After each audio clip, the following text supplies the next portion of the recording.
นังปันทิตานันจะเสวนาปูชาจะปูชนียานังเอตัมมังกรมุตตมังปฏิรูปเทสวะโสจัมบุมเพจักตปุญญตาอัตตสัมมาปณิทิจาเอตัมมังกรมุตตมังพาหุสัจจันจะสิมปัมจะวินโยจะสุสิขิโตสุภาสิตาจะยาวาจาเอตัมมังคารมุตตมังมาตาปิตุงปัฏฐานังปุณตธารัสสะสังฆโหอานากุลาจะกัมมันตาเอตัมมังกัลมุตตมังทานันจะธรรมจริยาจะยาตกานันจะสังฆโหอนวัชชานิกัมมานิเอตัมมังคารมุตตมังคารติวิรติปาปามัจจปานาจะสัญญโมอัปปมาโทจะธัมเมสุเอตัมมังคารมุตตมังคารโวจะนิวาโตจะสันตุทีจะกัตตัญยุตกาเลนะธรรมัสสวนังเอตัมมังกรมุตตมังขันติจะโสวจัตสัตตาสมนานันจะทัสสะนังกาเลนะธรรมัสสกัจฉาเอตัมมังกรมุตตมังตาโปจะพระมจริยันจะอริยสัจจานาทัสสะนังนิพพานาสัจชิกิริยาจะเอตัมมังคลมุตตมังปุณทันสาโลกธรรมเมหิจิตตังยัสสานกรรมปฏิอาโศกังวิราชังเขมังเอตัมมังคารมุตตมังเอตาทิสานิกัตตวานาสัพพันธรรมปราชิตาสัมพันธโสทิงขันชันติตันเตสังมังกรมุตตมันตินะ59ยานิทัพพุตานิสมาคตานิภูมมานิวายานิวะอัมตาริเกสัมเพวะปุตาสุมานาภวันตุอะโทปิสักกัจจสุนันตุภาสิตังตันสมาหิภูตานิสาเมธาสะเพเมตังกะโรธรรมานุสิยาปัจฉายติวาจารันโตจหารันติเยภาลิตันสมาหิเนรักขันธามปมัตตายังกินชีวิตตังอิทาวาหุรังวาสังเคสุวายังรัตนังปานิตานาโนสมังอัตถิตถาคเตนะอิทัมปิพุทเทรัตนะปานิตังเอเตนะสัจเจนะสุวัตถิโหตุขยังวิราคะอมตังปานิตังยัตถาชัคคาสักกายมุนิสมาหิโตนะเตนะธัมเมนะสมัตถิจิมจิธัมปิธัมเมรัตนังปานิตังเอเตนะสัจเจ นะสุวัตทิโหตุยัมพุทธเศโธปริวัณนาเยสุจิงสมาธิมานันตริกันยมาหุสมาทินาเตนะสะโมนาวิชติธรรมปิธรรมเมรัตนังปณิตังเอเตนะสัจเจนะสุสุวันทิโหตุเยปุงกาลาอันทัสสะตังปัสสัทธาจัตตาริเอตานิยุคานิโหติเตทักขินายาสุขตัสสะสาวกาเอเตสุทิมนานิมหาพลานิอิทัมปิสังเครัตนังปานิตังเอเตนะสัจเจนะสุวัตทิโหตุเยสุปยุนตามานัสสาทัพเหนานิกามิโนโคตมัสสาสนะหิเตปันติปัตตาอมตะวิคัยหาลัตถามุทธานิพุตติงพุทธมานะอิธัมปิสังเครัตนังปานิตังเอเตนะสัจเจนะสุวัตทิโหตุยาทินทาคิโลปันทวิงสิโตสิยาจตุพิวาเตพิอาสัมปะกัมปิโยตทุปามาสัมปุริสังวัฏามิโยอริยสัจจานิอเวจปัสสติธรรมปิสังเครัตนังเอเตนะสัจเจนะสุวัตทิโหตุเยอริยสัจจานิวิภาวยันติคัมภีรปัตเยนะสุเท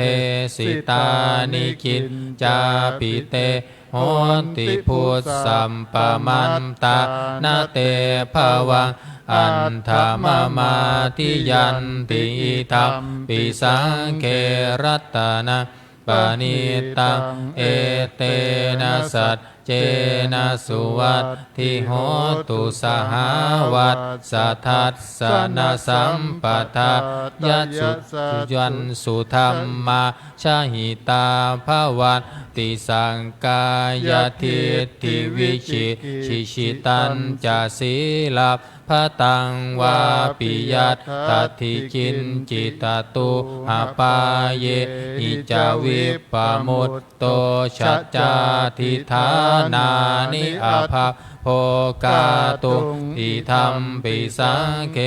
รัตนังปานิตังเอเตนะสัจเจ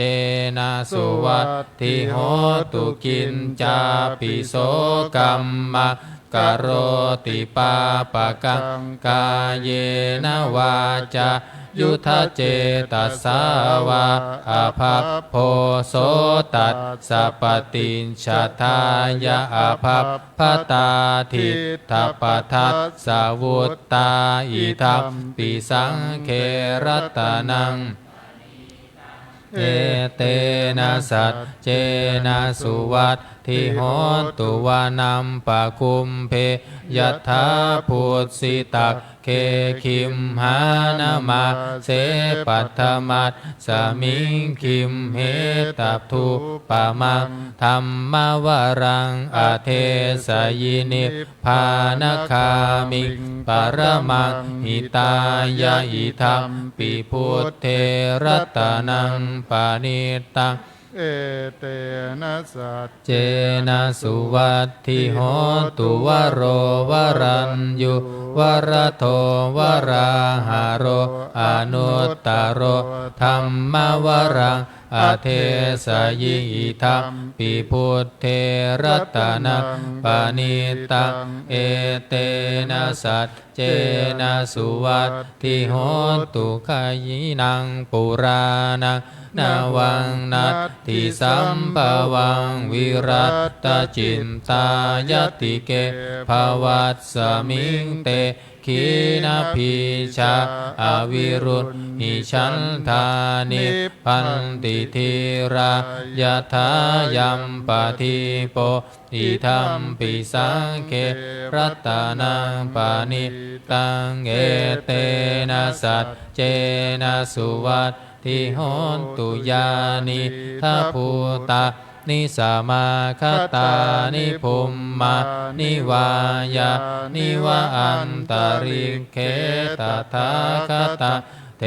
วมนุษย์สัพพุชิตาพุทธังนามัสสามาสุวัตติโหนตุยานิทัพพุตานิสามาคตานิภูมมานิวายานิวะอันตริเขตถาคตาเทวมนุษย์สัพพุชิตังสัมมังนามัสสามาสุวัตติโหนตุยานิทัพพุตานิสามาคตานิภูมมานิวายานิวะอันตริเขตถาคตาเทวมนุษย์สัพพุชิตังสังฆังนามัสสามาสุวัตติโหนตุกรณียมันทกุลสะเลนะยันตะสันตังปะทังอภิสเมจะสะโกวุชูจะสุหุชูจะสุวัจโจจะสมุทุอนัตติมานิสันตุลสะโกจะสุมภโรจะอัปปกิจโจจะสัลลหุกวุตติสัมติทาริโยจะนิปปะโคจะอัมปะคัพโพกุเลสุอานานุคินโทนัจจคุนทังสมาจเรกินจิเยนะวินโยปะเรอุปวัตเทยโยสุขิโนวะเคมิโนโหนตุสัมเพสัตตาภวันตุสุขิตันตาเยเจจิปานะภูตันติตัสสาวะทาวราวะอนาวเสสาธิคาวะเยมหันตาวะมัชฌิมารัสสกาอนุกัทุลาทิฏฐาวาเยจะทิฏฐาเยจะทุเรวสันติอวิทุเรภูตาวะสัมภเวสีวาสัพเพสัตตาภวันตุสุขิตัตตานะปะโรปะระนิกุมเพทานาติมัเย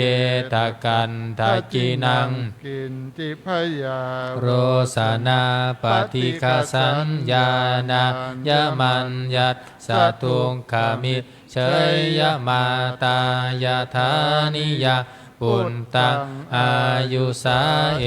กปุตตมนุรักเขเอวะปิสัมภพุเตสุมาณสัมภวะเยอปริมาณังเมตตัญจะสัพพะโลกัสสมิงมานะสัมภวะเยอปริมาณังอุทธังอัปโทจะติริยันจะอัสสัมภาทังอเวรังอสัปปัตตังติทันจะรังนิสินโนวะสยาโน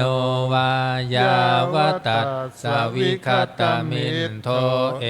ตังสติงอาทิเทยพรัมมะเมตังวิหารังอิธัมมาหุทินทินจานุปคัมมาศีลวาทัสสะเนนะสัมปันโนกาเมสุวินัยยะเคทังนะหิชาตุคัมปะเสยยังปุณเรติติวิรูปักเขหิเมเมตังเมตตาเอราปะเทหิเมฉัพพยาปุนเตหิเมเมตัง กันหาโคตมะเก หิจะอัปปาทะเกหิเมเมตังเมตะทิปาทะเกหิเมจตุปะเทหิเมเมตังเมตังพาหุปะเทหิเมมามังอัปปาทะโกหิงสีมามังหิงสิทิปาทะโกมามังจตุมปะโทหิงสีมามังหิงสิพาหุปะโทสัพเพสัตตาสัพเพปานาสัพเพภูตาจะเกวราสัพเพพันธรานิปัสสันตุมาจิตจิปาปะมาคามาอัปปมาโนพุทโธอัปปมาโนธัมโมอัปปมาโนสังโฆปะมาณวัตตานิสิริงสัปปานิอหิวิตกิกาสัตตปัตติอุลนานาภิสรภูโมสิกากตาเมรักขากตาเมปริตาปฏิกัมมันตุภูตานิโสหังนะโมภะคะวะโตนะโมสัตตันนังสัมมาสัมพุทธานังหน้า66โมระปริตังอุเทนตายันจักคุมาเอกราชาหาริสวันโนปันทวีปภาโสตังตังนามัสสามิหาริสวันนังปันทวีปภาสังตายัตชะคุนตาวิหาเรมุทิวาสังเยพระมานาเวคคุสัมภธัมเมเตเมนะโมเตจามะปารยันตุนามัตตุพุทธานะนามัตตุโพธิญาณโมวิมุตตานะนะโมวิมุตติยาอิมังโสปริตังกัมตวาโมโรจรติเอสนะอเปตยัญจักคุมาเอกราชาหาริสวันโนปันทวีปภาโสตังตังนามัสสามิหาริสวันนังปันทวีปภาสังตยัจจคุตตาวิหาเรมุรันติเยพรัมมนาเวทคุสัพพธัมเมเตเมนะโมเตจามะปารยันตุนามัตตุพุทธานะนามัตตุโพธิญาณโมวิมุตตานะนะโมวิมุตติยาอิมังโสปริตังกันตวาโมโรวะสมกัปปยิติอัตติโลเกศีลคุณโนสัจจังโสเจยานุทธยาเตนะสัจเจนะกาหามิสัจจกิริยามนุตตรังอาวัชชิตวาธัมมภรังสริตวาบุภเกชิเนสัจจะพลมวัตสายสัจจกิริยามกาสาหังสันติปักขาปัตตานาสันติปาทาอาวัจจานามาตาปิตาจานิขันตาชาตเวทปติกัมมสหสเจกเตไมหังมหาปัตชลิโตสิกขิวัตเชสิโสรัตสกริสานิอุทธกังปัตตวายทาสิกขิสัจเจนะเมสะโมนัตถิเอสาเมสัจจะปารมิติ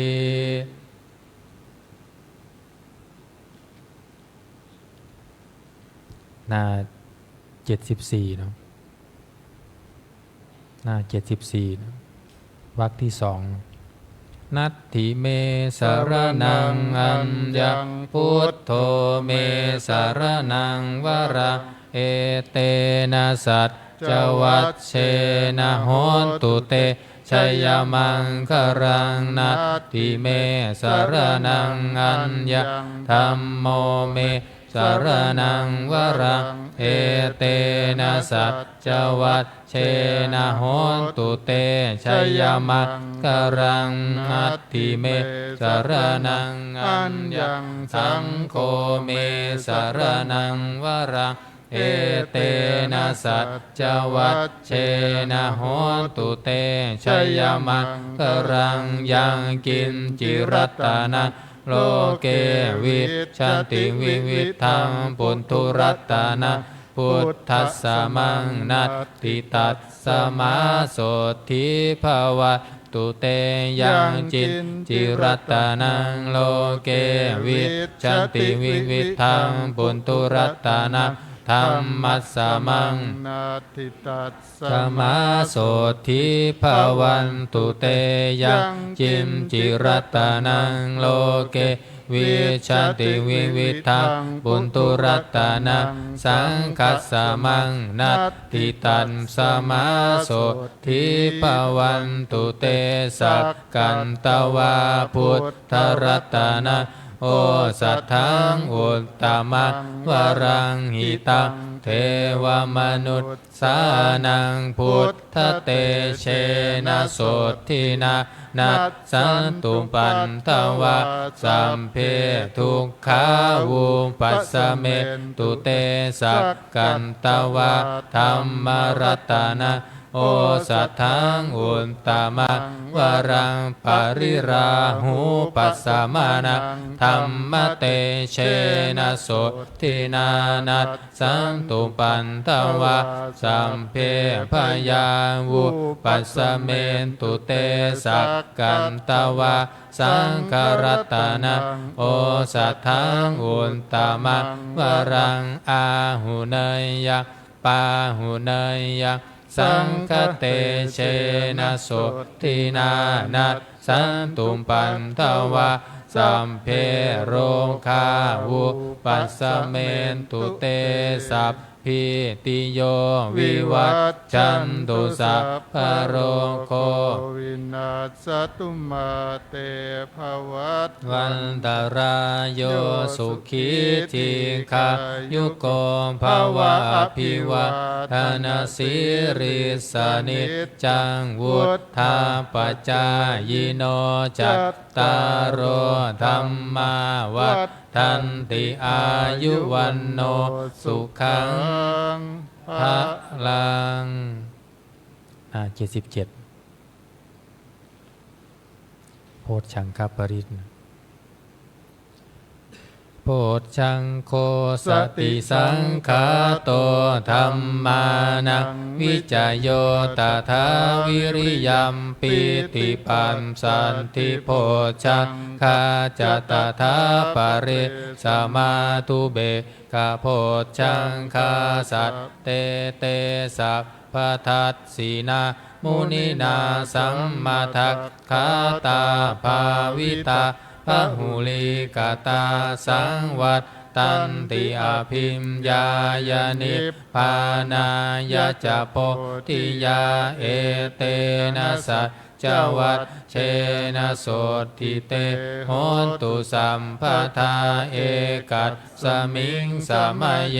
นาโทโมคคัลลานัจจกันสะปะกิลาเนทุกิเตทิสวาโพชฌังเคสัตตะเทสยิเตจตังอภินันทิตวาโรคามุจจิงสุตังคเนเอเตนะสัญจวัตเชนะโสติเตโหนตุสัพพทาเอกทาธัมมราชาปิเคลันเยนะพิปิริโตจุลทันเทเรนตันเยวะพนาเปตวะนาสาธารังสัมโมทิตวะจะอาภาธาตัมหาวุฒาสิทานาโสเอเตนะสัจจ จวัต เชนะโสติ ทิเตโหตุสัมปทาปะหินาเตจะอาพาธาตินนันนัมปิมเหสีนังมัคคาหัตตกิเลสาวปัตตานุปัตติธรรมตังเอเตนะสัจจวัตเชนะโสติเตโหตุสัมปทา78ยันทุนนิมิตตังอวมังคารัญจโยจามนาโปสกุณะสะสัทโทปาปักขโหทุสุปินังอากัมตะพุทธานุภาเวนะวินาสเมนตุยันตุนิมิตตังอวมังคารัญจโยจามนาโปสกุณันสะสัทโทปาปักขโหทุสุปินังอากัมตังธัมมานุภาเวนะวินาสเมนตุยันตุนิมิตตังอวมังคารัญจโยจามนาโปสกุณัมสะสัทโทปาปักขโหทุสุปินังอากัมตังสังขานุภาเวนะวินัสสเมนตุทุกขปัตตาจนิทุกขาพยาปัตตาจนิพยาโสกปัตตาจนิโสกาโหนตุสัพเพปิปานิโนเอตาวตาจาเมหิสัมภตังปุญญสัมปะทังสัมเพเทวานุโมทันตุสัพพสัมปันติสิทธิยาทานังทัทันตุสัทธายาสีรังรักขันตุสัมปทาภาวนาพิรตาโหนตุคันฉันตุเทวตาคตาสัพเพพุทธาภลปันตาปัจเจกานันจะยังภรังอรหันตานันจะเตเชนรักขังพันธามิสาภาโส133มงคลจักรวาลน้อย133สัพพพุทธานุภาเวนะสัพพธัมมานุภาเวนะสัพพสังฆานุภาเวนะพุทธรัตนังธัมมรัตนังสังฆรัตนังติมนังรัตนานังอนุภาเวนะจตุราสีติสหสัทธัมมัคขันธานุภาเวนะปิตกัตตายานุภาเวนะชินสาวกานุภาเวนะสัพเพเตโรคาสัพเพเตพยาสัพเพเตอันตรายาสัพเพเตอุปปันทวาสัมเพเตทุนนิมิตตาสัพเพเตอวมังคาราวินัสสันตุอายุวัฏโกธนวัฏโกสิริวัฏโกยัสสวัฏโกภลวัฏโกวันนาวัฏโกสุขวัฏโกโหนตุสัพพทาทุกขโรภัคคยาเวลาโสกาสัตตุจุปันทวาอเนกาอันตรายาปิวินัสสันตุจเตชะสาชัยสิทธิธานังลาภังโสธิภัคคยาสุขังพลังสิริอายุจาวันโนจะโพคังวุฒิจะยัสสวะสัตตวัตสาจะอายุจะชีวสิทธิภวันตุเตภวันตุสัพพมังคารังรักขันตุสัพพเทวตาสัมภพุทธานุภาเวนัสสัทธาโสทิภวันตุเตภวันตุสัพพมังคารังลัก ขันตุสัพพะเทวตาสัพพะธรรมานุภาเวนัสสัทธาโสทิภาวันตุเตภาวันตุสัพพะมังคารังลักขันตุสัพพะเทวตาสัพพะสังฆานุภาเวนัสสัทธาโสทิภาวันตุเตการทำวัดเย็นก็จบไปที่นี้นะครับลำดับต่อไปจะได้เจริญจิตตภาวนาทำสมาธิสักครู่แล้วแผ่เมตตาพร้อมกัน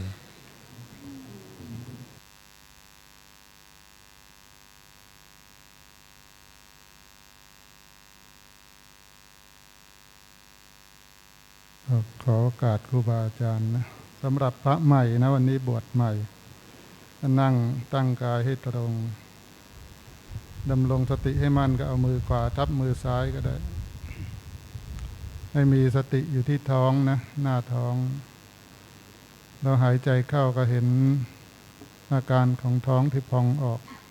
นึกถึงลูกโป่งเวลาเราเป่าลมหายใจเข้าไปเป่าลมเข้าไปในลูกโป่งนะร่างกายเราก็เหมือนกันเวลาหายใจเข้าไปร่างกายมันพองออกโดยมีอาการที่ชัดเจนที่สุดก็คือบริเวณท้องเราก็ดูอาการของท้องที่มันพองออกก็กำหนดในใจนะพองหนอเวลาเราหายใจออกก็เหมือนอารมณ์ออกจากลูกโป่งเหมือนกันนะลูกโป่งมันแฟบมันยุบลงไปร่างกายเราก็เหมือนกันมันยุบมันแฟบลงไปโดยอาการที่ชัดที่สุดก็บริเวณท้องที่ยุบลงไปเรากำหนดอาการนั้นยุบหนอก็พยายามใส่ใจกับอาการพองยุบของท้องเพื่อที่จะทำสติให้เกิดขึ้นนะแล้วก็เวลาเรากำหนดไปเนาะถ้ามันเกิดความรู้สึกนึกคิดไม่ต้องไปรำคาญแต่ให้ใช้สติกำหนดความคิดที่มันเกิดขึ้นก็กำหนดคิดหนอคิดหนอนะอันนี้ก็เป็นเบื้องต้นสำหรับผู้ใหม่ก็ให้ตั้งใจปฏิบัติจนกว่าสมควรแก่เวลา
สมควรแก่เวลา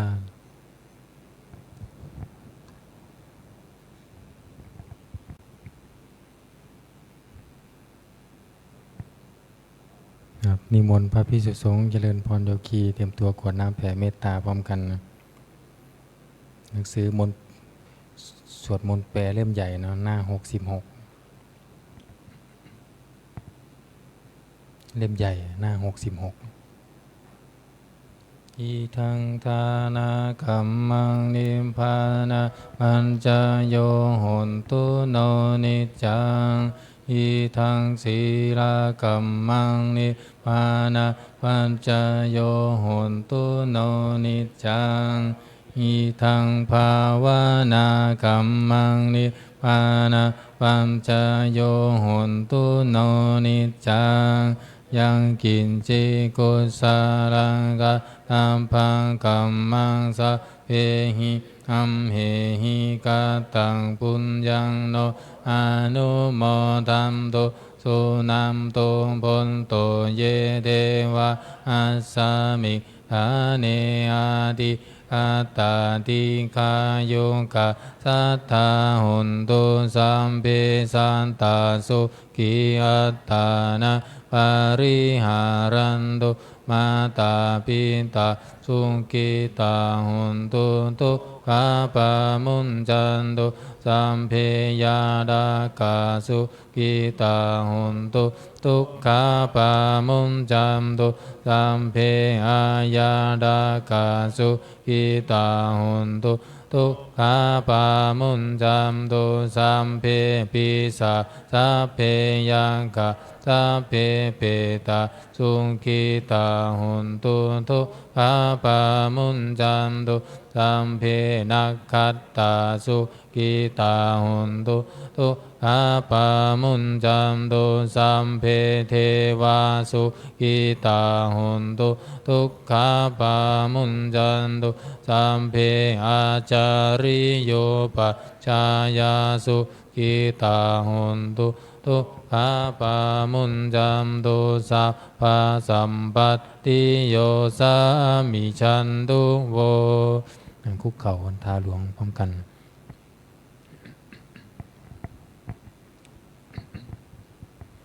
วันทามิพุทธังสัพพะเมวะโตสังฆามะทาเมพันเตวัมทามิธัมมะสัพพะเมวะโตสังฆามะทาเมพันเตวัมทามิสังฆังสัพพะเมวะโตสังฆามะทาเมพันเตวันทามิการุงอุมบัมชายาจาริเยสัพพะเมวะโตสังฆามะทาเมพันเตวันทามิกัมมัฏฐานังสัพพะเมวะโตสังฆามะทาเมพันเตวันทามิอาราเมพันทัสสีมังสัมภะเมวะโตสังฆามะทาเมพันเตวันทามิเจติยาสัมพังสัมภะทาเนสุปันติทิตาสารีลาตาตุมหาโพธิพุทธารูปังสักกาลังสัทธานาคาโลเกเทวะโลเกพรหมโลเกจะปุถิเปลากาทิเปสารีลาธาตุโยเกสะธาตุโยอะระหันตะธาตุโยเจติยะกันทากุณติจตุราสีติสหัสเสธัมมะกันเทสัพเพสัมปาทะเจติยะอะหังวันทามิสัพพะโสอัญชลีวันทาภิวาทอัญชลีวันทาภิวาทอัญชลีวันทาภิวาทอัญชลีวันทาอัญชลีก้มหมอบวันทาน้อยพร้อมกันสาธุวันทามิพันเตสัพพังอปะระทังคามะระเมพันเตมยากตะปุญญังสามินาอนุโมทิตาภะส ามินาคาตาปุญญังไมหังทาทัพพะสาธุสาธุอนุโมทามิกราบลาพระรัตนตรัยพร้อมกันอะระหังสัมมาสัมพุทโธภะคะวาพุทธังภะคะวันตังอภิวาเทมิสวากขาโตภะคะวะตาธัมโมธัมมังนามัสสามิสุปฏิปันโนภะคะวะโตสาวกสังโฆสังฆังนามามินิมนต์พระภิกษุสงฆ์คุกเข่ากราบพระมหาเถระพระอาจารย์อัญชัย แม่ ประภา ชีอุบาสกอุบาสิกากราบที่หลังนะ อัญชลีวันทาพิวาทอัญชลีวันทาพิวาทอัญชลีวันทาพิวาทอัญชลีวันทาอัญชลี นิมนต์สามเณรเชิญคณะโยคีคณะแม่ชีโยคีทุกท่านน้อมกราบพระอาจารย์พร้อมกันนะคะอัญชลีวันทาอภิวาทอัญชลีวันทาอภิวาทอัญชลีวันทาอภิวาทอัญชลีวันทาอัญชลี สาธุจตารโอธรรมาวทันติ อายุวันโนสุขังพระลัง สาธุสาธุสาธุ ค่ะก็ขออนุญาตใช้เสียง โยชีช่วยเก็บวัสนาด้วยนะครับ แล้วก็ช่วยกันปิดประตูหน้าต่างด้วยนะสำหรับโยคีนะคะโยคีหญิงปฏิบัติรวมกัน